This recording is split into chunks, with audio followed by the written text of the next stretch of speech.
इस वीडियो में हम देश की राजधानी दिल्ली और उसके आसपास मौजूद देवी मां के 5 बेहद प्राचीन और ऐतिहासिक मंदिरों के बारे में जानेंगे। ये मंदिर हैं योगमाया मंदिर, शीतला माता मंदिर, कालका मां मंदिर, झंडेवालान मंदिर और छतरपुर का मां कात्यायनी मंदिर। दिल्ली और उसके आसपास के इलाके सिर्फ राजनीति, इतिहास और आधुनिक वास्तुकला के लिए ही मशहूर नहीं है, बल्कि यहाँ की धरती मां दुर्गा के विभिन्न स्वरूपों से भी पवित्र मानी जाती है। यहाँ ऐसे मंदिर हैं जो सहस्त्राब्दियों से भक्तों की आस्था का केंद्र रहे हैं, तो कुछ ऐसे भी हैं जो आधुनिक युग में बने, लेकिन उनकी भव्यता और श्रद्धा में कोई कमी नहीं है। महाभारत काल की कहानियों से लेकर आज के समय तक ये मंदिर देवी की शक्ति, करुणा और आशीर्वाद के प्रतीक हैं। आइए जानते हैं दिल्ली और आसपास के इन 5 प्रमुख देवी मंदिरों के बारे में।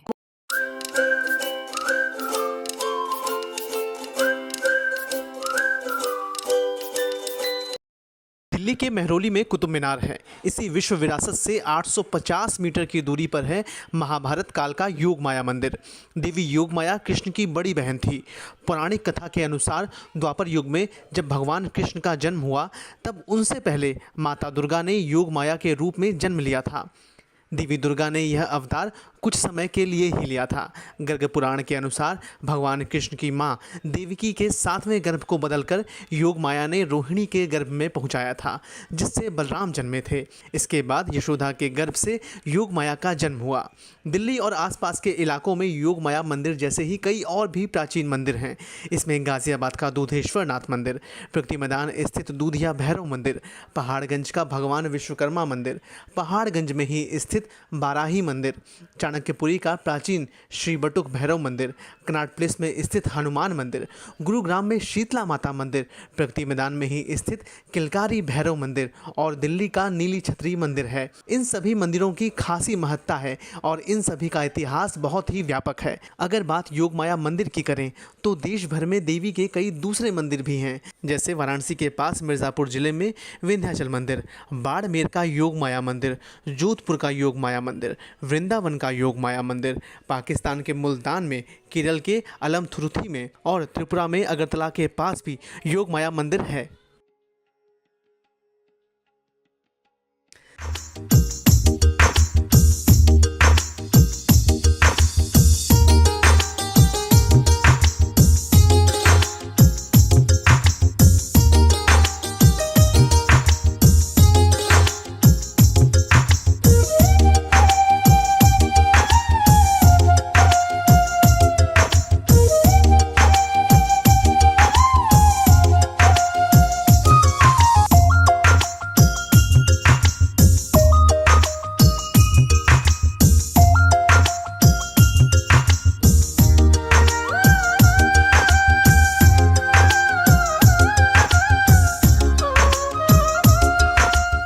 जो वत्स क्लैन है वो पिछले कोई 850 वर्ष से जो है यहाँ पर मंदिर का मैनेजमेंट संभालता है। तो ये वो योगमाया देवी का मंदिर है। इस मंदिर के बारे में जो है भगवान श्री कृष्ण अज्ञातवास के अंदर पांडवों को लेकर के यहाँ आए थे और उन्होंने पूजा की थी। इस चीज़ का जिक्र जो है देवी भागवत, जिसमें 1008 श्लोक हैं, उसमें भी दिया हुआ है कि भाई भगवान श्री कृष्ण स्वयं यहाँ पर आए और योगमाया देवी की पूजा की। ये इसके चारों तरफ मंदिर के अरावली हिल्स हैं, जहाँ पे अज्ञातवास में इन लोगों ने अपना टाइम बिताया था पांडवों ने। तो भगवान श्री कृष्ण उनको स्वयं लेकर के यहाँ पहुँचे और यहाँ पे योगमाया जी की पूजा कराई। इस मंदिर के इतिहास में ये भी कहा जाता है कि औरंगज़ेब ने भी इस मंदिर पर चढ़ाई शुरू की, लेकिन वो कर नहीं पाया। आप देखेंगे मंदिर से जुड़ा हुआ, जिसको आप हम भंडारे की शक्ल में आजकल और भंडारे के रूप में इस्तेमाल किया जाता है मंदिर के, उसमें सब चना, घी वगैरह वगैरह जो भी माई से, जो मंदिर से ताल्लुक़ सामान होता सब रखा जाता है। हम इसको भंडार गृह कहते हैं। और इसकी जो आप ऊपर से शेप देखेंगे, गुम्बदनुमा शेप है, जैसे कि मस्जिद होती है, उसी हिसाब से यहाँ पर भी इस आकार का जो है ऊपर से बनाया हुआ है। लेकिन उसके दिमाग में क्या आया, क्या उस देवी ने उससे घबरा गया देवी की महिमा से, वो इसको बीच में ही छोड़ करके चला गया औरंगज़ेब जो है। तो इसलिए वो यहाँ पर चढ़ाई नहीं कर सका। महरौली जो है एक मुस्लिम बहुल इलाका होता था पहले। दिल्ली की जो रिहाइश थी या तो महरौली में होती थी या चांदनी चौक साइड में, बीच में तो सब जंगल ही पड़ा हुआ था। और ऐसा भी कहा जाता है कि जंगल इतना भयानक था कि जो अब किदवाई नगर है आजकल, यहाँ पर जो है जो कोई शहर से आता था चांदनी चौक वगैरह से महरौली की तरफ, वो शाम होने से पहले वापस निकल जाया करता था, क्योंकि किदवाई नगर में काफ़ी लुटेरे वगैरह होते थे तो आने वाले यात्रियों को लूट लिया करते थे। यहाँ पर जो है बहुत प्राचीन दरगाह है जो कि ख्वाजा बख्तियार काकी की दरगाह कहलाती है, समझे, वो भी महरौली के अंदर है।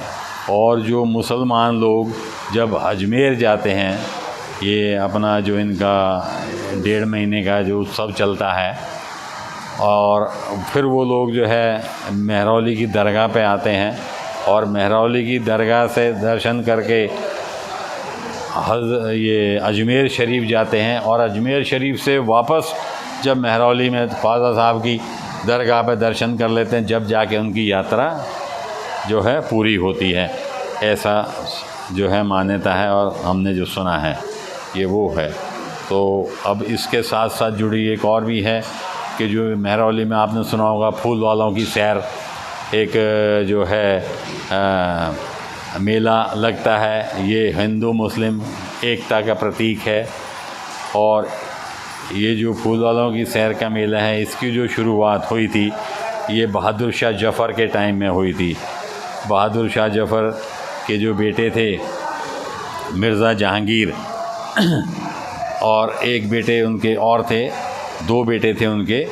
तो उनको जो है उन्होंने जब ये लाल किले में जो है लॉर्ड सीटन बैठते थे, अपना दरबार लगाते थे, तो इनके बेटे ने मिर्ज़ा जहांगीर ने जब दरबार चल रहा था तो जाकर के जो है लॉर्ड सीटन को इस बात को सुन करके, और जो है वो सीटन साहब बहुत नाराज़ हुए, जो लॉर्ड सीटन थे बहुत नाराज़ हुए, और जो था मिर्ज़ा जहांगीर ने लॉर्ड सीटन पर फायर कर दिया रेड फोर्ट के अंदर ही। वो तो किस्मत अच्छी थी कि वो बच गए। और ये सब देखने के बाद लॉर्ड सीटन ने हुक्म दिया कि भाई मिर्ज़ा जहांगीर को फ़ौरन अरेस्ट किया जाए और इनको जो है दिल्ली से निकाला दे दिया जाए, दिल्ली से निकाला दे दिया जाए। ये जब हुआ तो उनको इसी तरह अरेस्ट कर लिया, जेल भेज दिया गया और दिल्ली से बाहर निकाल दिया। ये सुन के बहादुर शाह जफ़र की जो बेगम थी वो बहुत उदास हुई कि मेरे बेटे को जो है जेल हो गई है और ये सब हो गया है। तो वो जो थी यहाँ पर दरगाह पर गईं, वहाँ पर उन्होंने चादर वगैरह चढ़ाई, मन्नत मांगी, और साथ साथ उनको बताया गया भाई योगमाया जी का एक बड़ा प्रसिद्ध मंदिर है।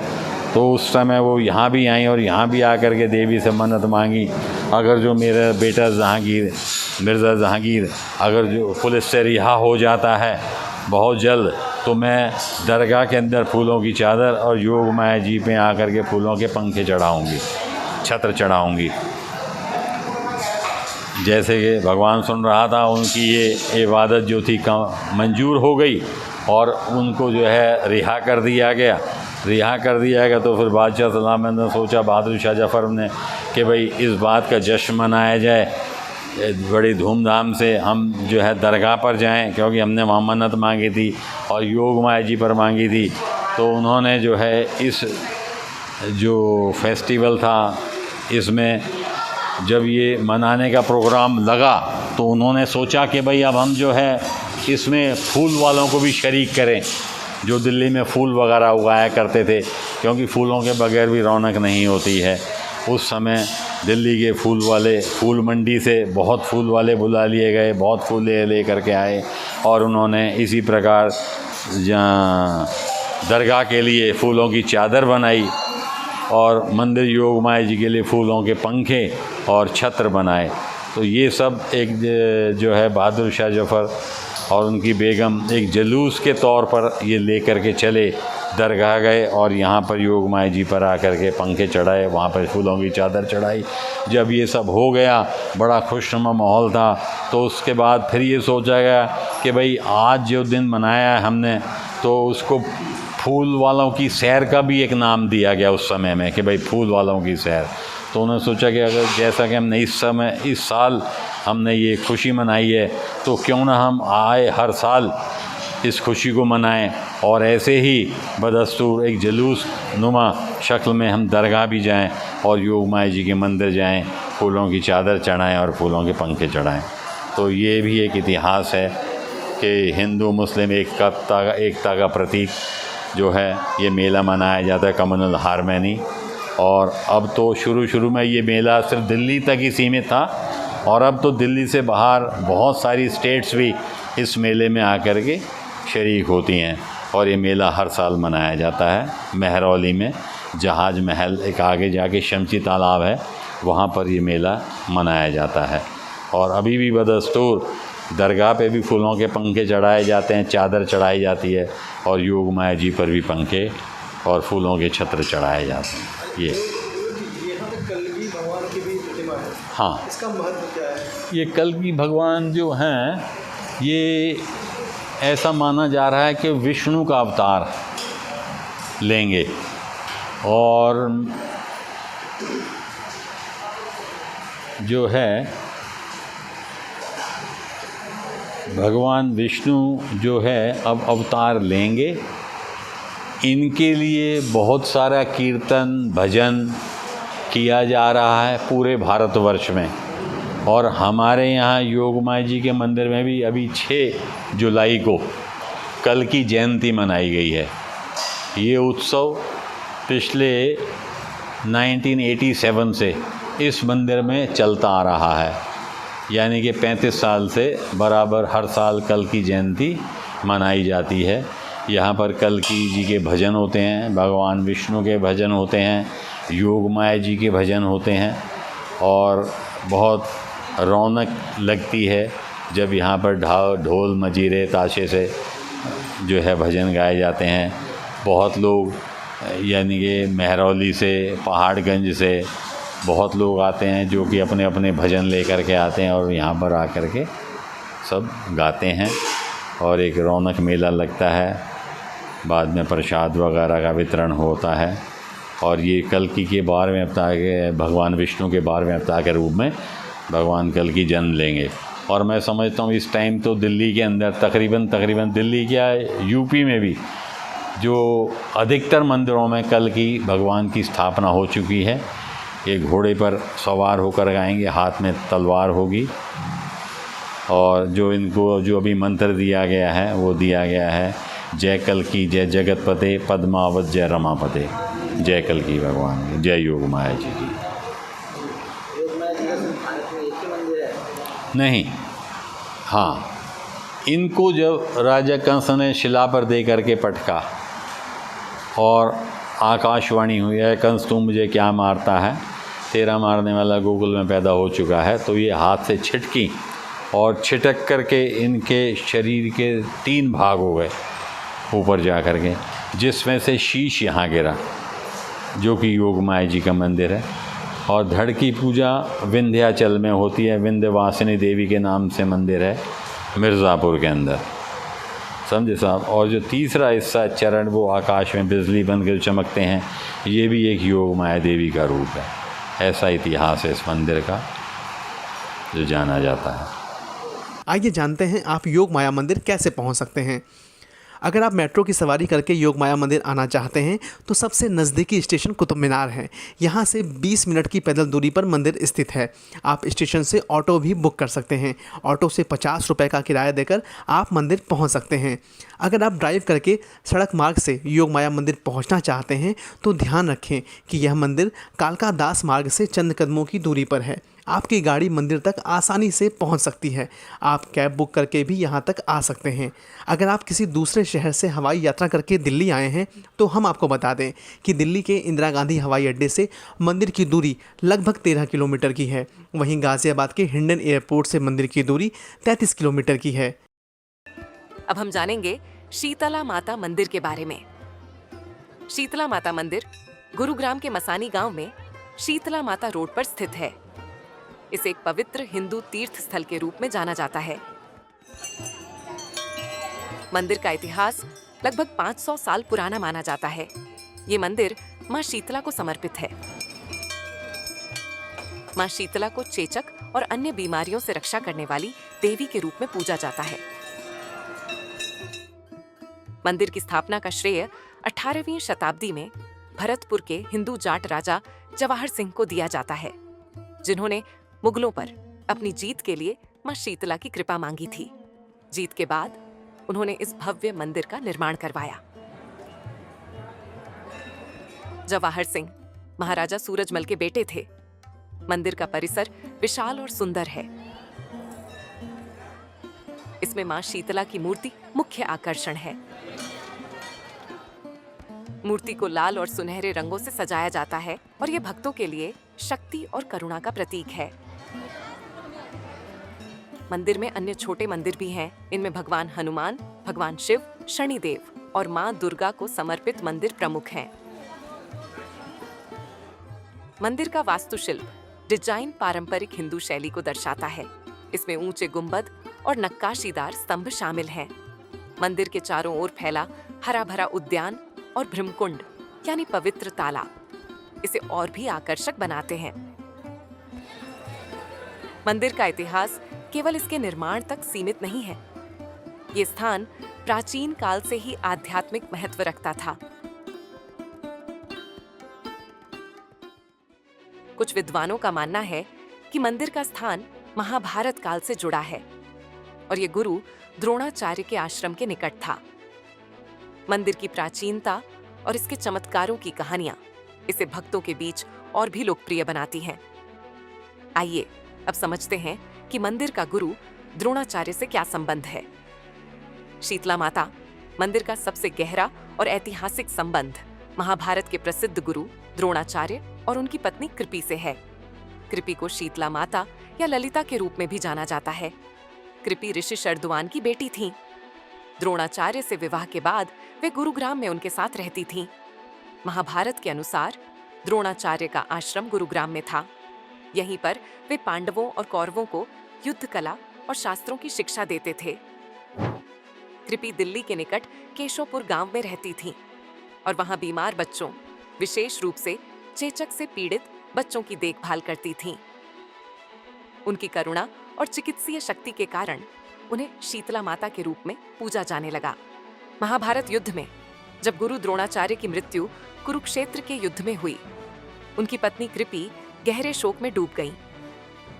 द्रोणाचार्य की मृत्यु धृष्टद्युम्न के हाथों हुई थी और उनके पुत्र अश्वत्थामा ने युद्ध में कई विवादास्पद कार्य किए, जिससे कृपि का दुख और बढ़ गया। स्थानीय कथाओं और लोक परंपराओं के अनुसार कृपि ने गुरुग्राम के उस स्थान पर जहां वे और द्रोणाचार्य रहते थे, वहीं पर अपने प्राण त्यागने का निर्णय लिया। उन्होंने स्वयं को अग्नि में समर्पित कर दिया।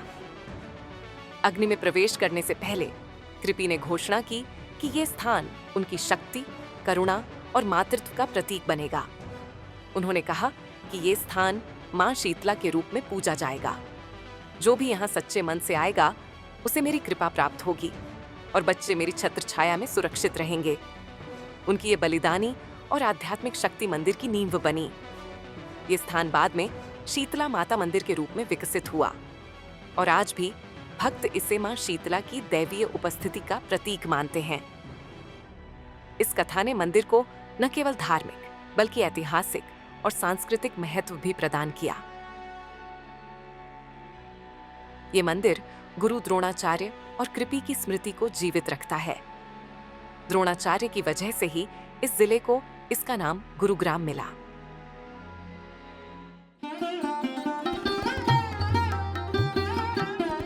मुंडन संस्कार हिंदू धर्म में 16 संस्कारों में से एक है, जिसमें बच्चे के पहले बाल कटवाए जाते हैं।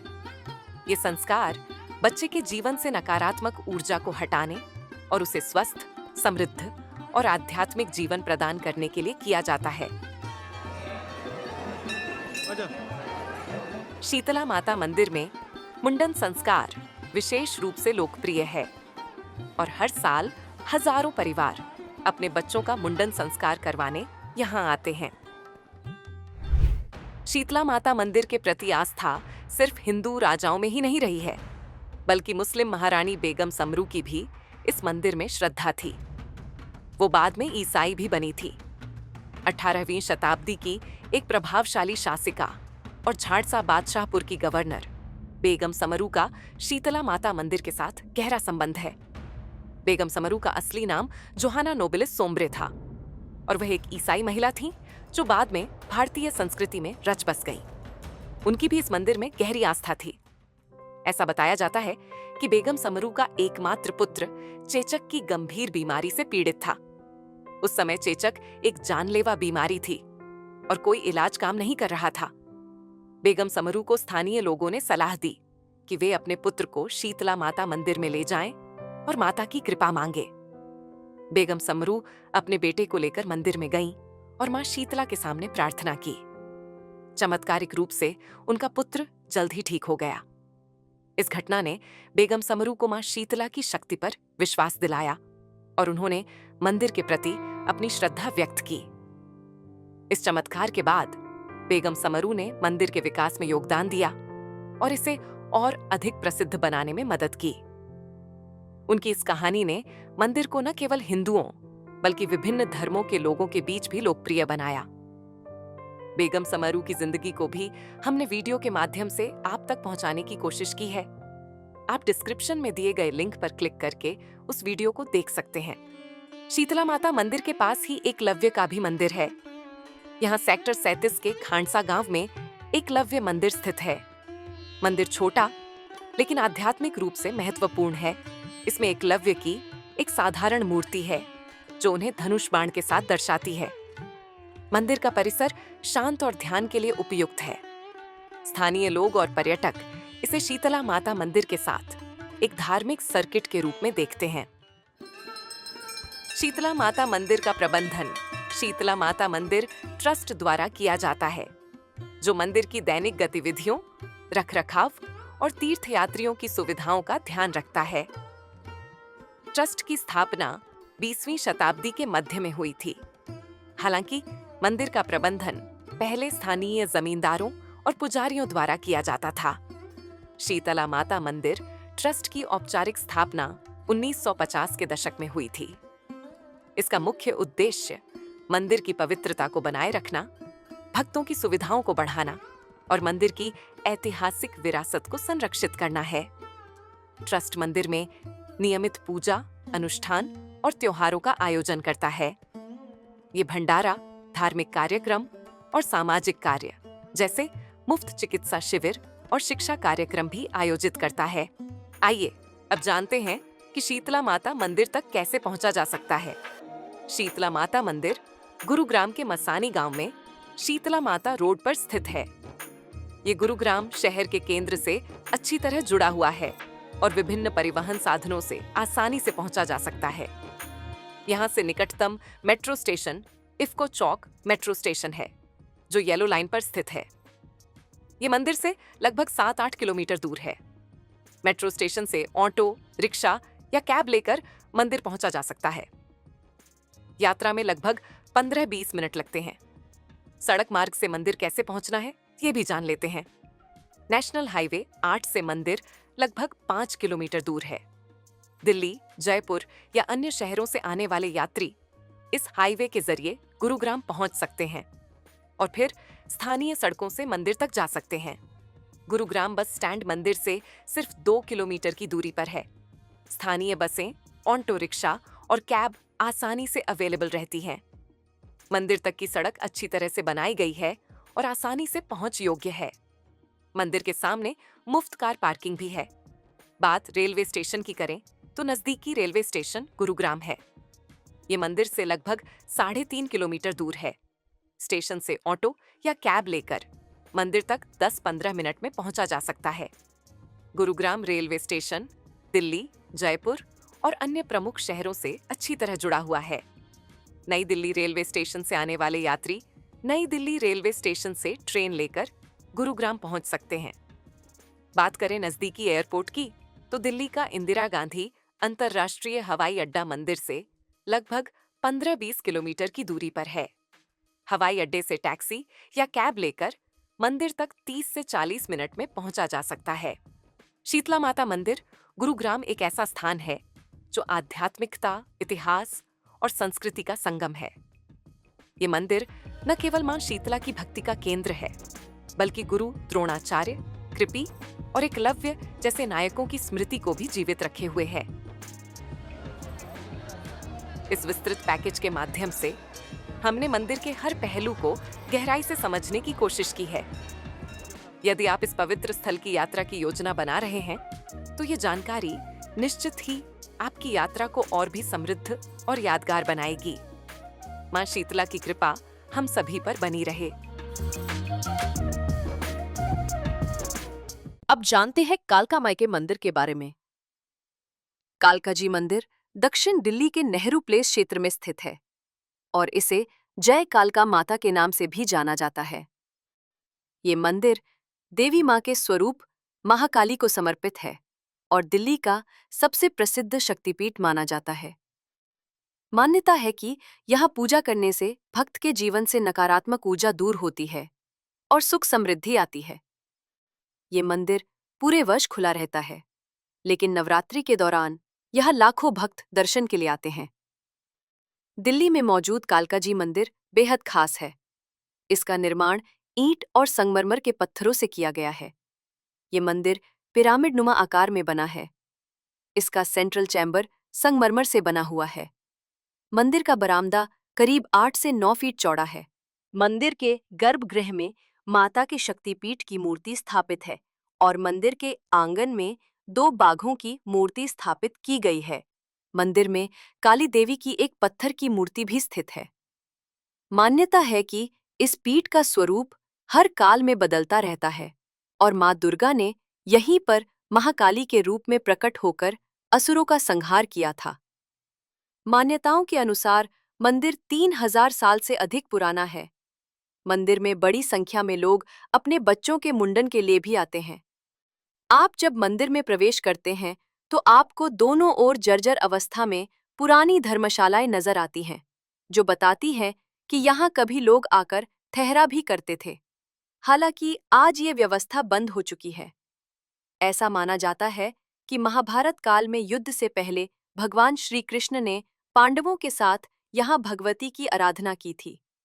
बाद में बाबा बालकनाथ ने इस पर्वत पर तपस्या की। तब मां भगवती ने उन्हें दर्शन दिए थे। मौजूदा मंदिर बाबा बालकनाथ ने स्थापित किया था। ऐसा माना जाता है कि वर्तमान मंदिर के पुराने हिस्से का निर्माण मराठाओं ने 1764 में करवाया था। बाद में 1816 में अकबर द्वितीय ने इसका पुनर्निर्माण करवाया। 20वीं शताब्दी के दौरान दिल्ली में रहने वाले हिंदू धर्म के अनुयायियों और व्यापारियों ने यहाँ चारों ओर कई मंदिरों और धर्मशालाओं का निर्माण कराया था। उसी दौरान इस मंदिर का वर्तमान स्वरूप बनाया गया था। मंदिर का सेंट्रल चैम्बर पूरी तरह से संगमरमर के पत्थर से बना हुआ है। मंदिर में काली देवी की एक पत्थर की मूर्ति भी है। मुख्य मंदिर में 12 द्वार हैं। ये 12 महीनों का संकेत देते हैं। हर द्वार के पास माता के अलग अलग रूपों का चित्रण किया गया है। दुनिया भर के मंदिर ग्रहण के वक्त बंद होते हैं, जबकि कालका जी मंदिर खुला होता है। अकबर द्वितीय ने इस मंदिर में 84 घंटे लगवाए थे। इनमें से कुछ घंटे अब मौजूद नहीं हैं। इन घंटों की विशेषता ये है कि हर घंटे की आवाज अलग है। इसके अलावा 300 साल पुराना ऐतिहासिक हवन कुंड भी मंदिर में है और वहां आज भी हवन किए जाते हैं। मां के श्रृंगार दिन में 2 बार बदले जाते हैं। सुबह के समय मां के 16 श्रृंगार के साथ फूल, वस्त्र आदि पहनाए जाते हैं। वहीं शाम को श्रृंगार में आभूषण से लेकर वस्त्र तक बदले जाते हैं। मां की पोशाक के अलावा ज्वेलरी का विशेष महत्व होता है। नवरात्र के दौरान रोजाना मंदिर को 150 किलो फूलों से सजाया जाता है। इनमें से काफी सारे फूल विदेशी होते हैं। मंदिर की सजावट में इस्तेमाल फूल अगले दिन श्रद्धालुओं को प्रसाद के साथ बांटे जाते हैं। यहाँ की देवी को जगदम्बा कालका भी कहा जाता है, जो भक्तों के संकट हरने वाली मानी जाती हैं। कालका जी मंदिर के विशाल प्रांगण में कई अन्य मंदिर और धार्मिक स्थल भी हैं। शिव मंदिर, जहां भगवान शिव के शिवलिंग की पूजा होती है। हनुमान मंदिर, यहां मंगलवार और शनिवार को विशेष भीड़ होती है। राम दरबार, जिसमें भगवान राम, माता सीता, लक्ष्मण और हनुमान जी की प्रतिमाएं हैं। शनि मंदिर, भक्त यहां शनि दोष निवारण के लिए तेल चढ़ाते हैं। महालक्ष्मी मंदिर, धन और समृद्धि की देवी लक्ष्मी की प्रतिमा। भैरव मंदिर, मान्यता है कि कालकाजी माता की पूजा भैरव जी के दर्शन के बिना अधूरी रहती है। आइए अब जानते हैं कि आप यहां कैसे पहुंच सकते हैं। मेट्रो से सबसे नजदीकी मेट्रो स्टेशन कालकाजी मंदिर मेट्रो स्टेशन है, जो मेजेंटा लाइन और वायलेट लाइन का इंटरचेंज है। पैदल यहां पहुंचने में 5 से 7 मिनट लगते हैं। बस की बात करें तो कालकाजी मंदिर बस स्टॉप तक डीटीसी और क्लस्टर बसें नियमित चलती हैं। सड़क मार्ग की बात करें तो कनॉट प्लेस से दूरी लगभग 12 से 13 किलोमीटर है। इंदिरा गांधी अंतर्राष्ट्रीय हवाई अड्डे से दूरी लगभग 18 से 19 किलोमीटर है। आसपास पार्किंग की सीमित सुविधा उपलब्ध है, इसलिए त्योहारों के दौरान पब्लिक ट्रांसपोर्ट से आना सुविधाजनक रहता है। देवी के मंदिरों की सूची में अगला नाम है मां झंडेवाली, यानी झंडेवालन मंदिर का। झंडेवालन मंदिर दिल्ली के करोलबाग और पहाड़गंज के बीच स्थित है और इसे मां आदिशक्ति के स्वरूप मां आदिशक्ति झंडेवाली को समर्पित माना जाता है। ये मंदिर दिल्ली के प्राचीनतम और प्रसिद्ध शक्तिपीठों में से एक है। यहाँ पर देवी दुर्गा के कई रूपों की पूजा होती है और खासकर नवरात्रि के समय यहाँ लाखों भक्त दर्शन करने आते हैं। मंदिर का नाम झंडेवालन इस कारण पड़ा क्योंकि यहाँ प्राचीन समय में एक साधु ने बड़े बड़े झंडे चढ़ाए थे और धीरे धीरे ये स्थान झंडे का स्थान कहलाने लगा। झंडेवालन मंदिर का इतिहास 18वीं सदी के अंत से जुड़ा है, लेकिन इसकी पौराणिक महत्ता उससे भी कहीं पुरानी है। झंडेवालन मंदिर की स्थापना की कहानी का केंद्र है भक्त बद्रीदास, जो पुरानी दिल्ली के एक संपन्न व्यापारी थे और मां दुर्गा के परम भक्त माने जाते थे। कहा जाता है कि एक रात मां ने उन्हें स्वप्न में दर्शन दिए और कहा कि वे दिल्ली के उस विशेष स्थान पर खुदाई करें। अगली सुबह बद्रीदास ने स्वप्न में बताए गए स्थान पर खुदाई करवाई और वहां से देवी की एक प्राचीन मूर्ति प्राप्त हुई। ये मूर्ति मिट्टी और पत्थरों में दबी हुई थी, लेकिन पूरी तरह सुरक्षित थी। बद्रीदास ने उसी स्थान पर एक छोटा मंदिर बनवाकर मां की मूर्ति को स्थापित किया और नियमित पूजा अर्चना शुरू कर दी। अब हम ये जानते हैं कि इस मंदिर का नाम झंडेवालन मंदिर कैसे पड़ा। दरअसल बद्रीदास मां के प्रति अपनी भक्ति दिखाने के लिए मंदिर पर एक विशाल लाल झंडा चढ़ाते थे। धीरे धीरे भक्तों ने भी अपनी मनोकामना पूरी होने पर यहाँ झंडा चढ़ाना शुरू किया। इस परंपरा के कारण इस स्थान को झंडे का स्थान और आगे चलकर झंडेवालन कहा जाने लगा। आज भी ये परंपरा चली आ रही है और मंदिर की पहचान का मुख्य हिस्सा है। शुरुआती दौर में मंदिर छोटा और साधारण था, लेकिन समय के साथ भक्तों की संख्या बढ़ने लगी। 19वीं और 20वीं सदी में यहाँ कई बार पुनर्निर्माण और विस्तार कार्य हुए। आधुनिक काल में मंदिर 2 मंजिला भव्य भवन के रूप में विकसित हुआ है। मंदिर में भव्य सीढ़ियां, विशाल तोरण द्वार और सफेद लाल रंग की वास्तुकला इसे एक विशिष्ट पहचान देते हैं। झंडेवालान मंदिर सिर्फ पूजा का स्थल नहीं रहा, बल्कि ये सामाजिक और सांस्कृतिक गतिविधियों का भी केंद्र रहा है। नवरात्रि में यहाँ विशाल भंडारे, भजन संध्याएं और कन्या पूजन के कार्यक्रम आयोजित होते हैं।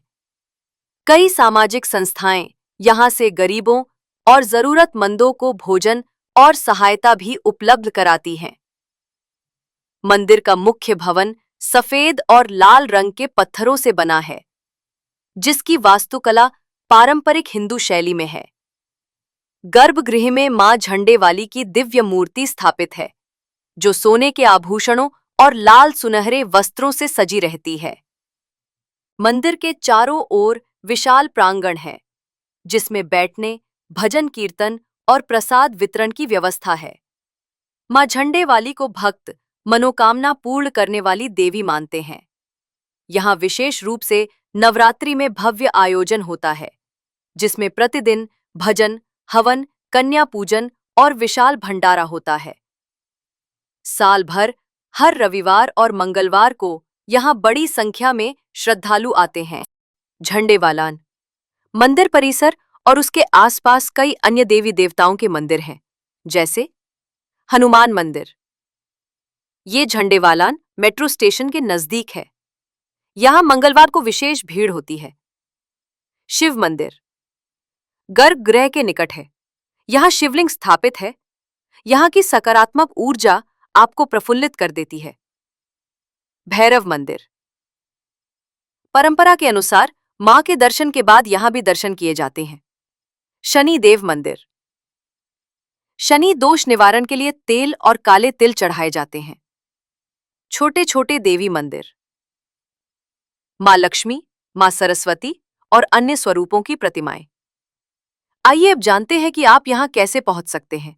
मेट्रो की बात करें तो सबसे नजदीकी metro station Jhandewalan metro station है, जो ब्लू लाइन पर स्थित है। स्टेशन से मंदिर लगभग 800 मीटर दूर है। बस की बात करें तो डीटीसी और क्लस्टर बसें झंडेवालान या करोल बाग रूट पर नियमित चलती हैं। बस स्टॉप से मंदिर का प्रवेश द्वार 200 से 300 मीटर दूरी पर है। सड़क मार्ग की बात करें तो कनॉट प्लेस से दूरी लगभग 3 से 4 किलोमीटर की है, जिसे कार या ऑटो से 15 मिनट में तय किया जा सकता है। नई दिल्ली रेलवे स्टेशन से दूरी लगभग 2 से 3 किलोमीटर है। मंदिर के पास सीमित पार्किंग उपलब्ध है, इसलिए त्योहारों के समय पब्लिक ट्रांसपोर्ट का प्रयोग सुविधाजनक है। अब जानते हैं दिल्ली के छतरपुर मंदिर के बारे में। छतरपुर मंदिर दक्षिण दिल्ली में आता है। ये मंदिर देवी कात्यायनी को समर्पित है। इस मंदिर से जुड़ी एक बहुत अद्भुत और रोचक कहानी है, जिसे जानने के बाद हर कोई आश्चर्यचकित हो जाता है। उस पौराणिक कहानी के अनुसार एक बार एक ऋषि ने दुर्गा देवी की कठोर तपस्या की थी। ऋषि का नाम कात्यायन ऋषि था। ऋषि की कठोर तपस्या को देखकर दुर्गा देवी प्रसन्न हुई और उस ऋषि के सामने प्रकट हुई। देवी ने उस ऋषि की तपस्या से प्रसन्न होकर कहा कि जो भी वरदान चाहते हो वो अवश्य मांगो। उसके बाद कात्यायन ऋषि ने देवी से कहा कि आप मेरे घर में मेरी पुत्री बनकर जन्म लो, मुझे आपका पिता बनने की इच्छा है। ऋषि के ये शब्द सुनकर देवी प्रसन्न हुई और उसे इच्छा अनुरूप वरदान दे दिया। देवी ने फिर ऋषि के घर में कात्यायन पुत्री के रूप में जन्म लिया और तभी से देवी के उस अवतार को कात्यायनी देवी अवतार कहा जाता है। इसीलिए दिल्ली के इस मंदिर को कात्यायनी देवी का छतरपुर मंदिर कहा जाता है।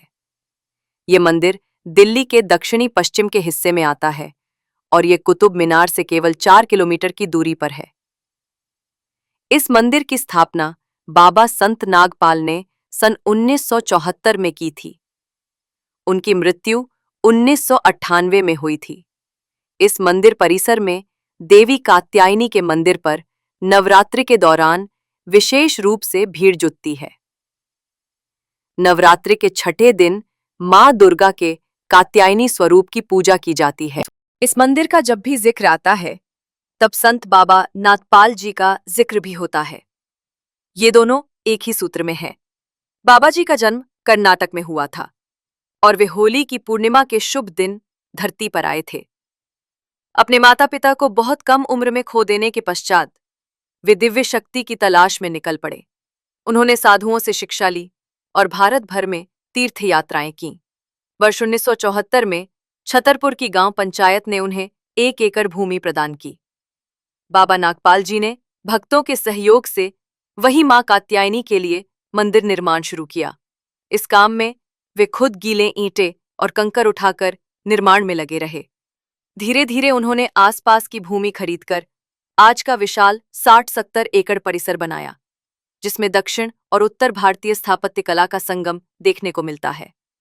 हर मंजिल की जाली, संगमरमर की कलाकारी और मंदिरों की सुंदरता बाबा की दूरदर्शिता और भगवती की कृपा का उदाहरण है। इस मंदिर के 3 प्रांगण हैं। मुख्य परिसर में मां कात्यायनी की प्रतिमा है और शिवलिंग भी स्थापित है।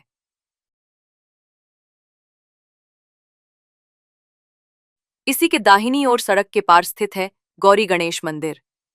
इस मंदिर का भव्य स्वरूप आपको मोह लेता है। इन दोनों मंदिरों के सामने सड़क के दूसरी ओर बाबा संत नागपाल जी की समाधि है।